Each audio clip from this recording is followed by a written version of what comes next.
Welcome everybody to this edition of Attention Talk Video. I'm your host, ADHD and attention coach, 𝐓𝐇𝐈𝐒. If you've been watching my channel recently, I've been taking a little bit more of a look at ADHD and problem solving, more like from an engineering approach.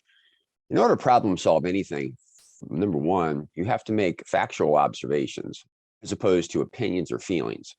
In the world of ADHD, it's really easy to get caught up in those emotional or feeling-based observations, but often I find that they don't actually get to a root cause. So really what I want to just highlight here is that a feeling or emotion is not really a root cause.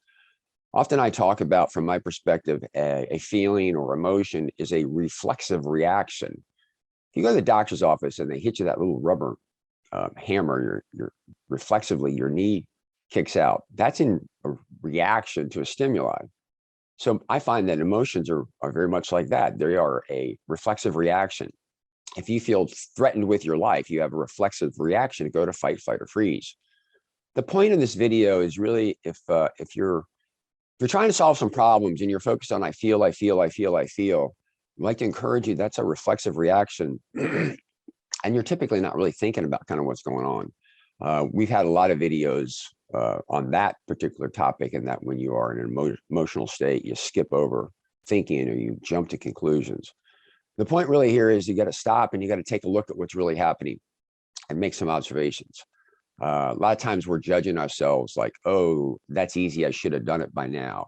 Or like, I should be able to do that or something. If you actually pause for a second and back up and go, well, what's really difficult here?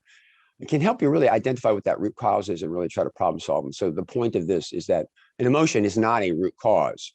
It's a reaction to something.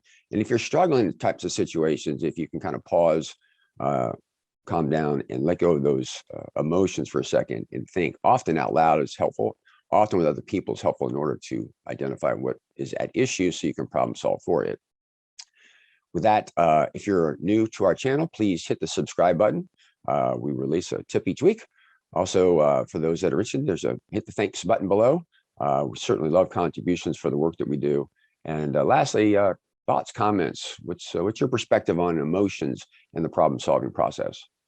Hope you've enjoyed this edition of Attention Talk Video. Take care.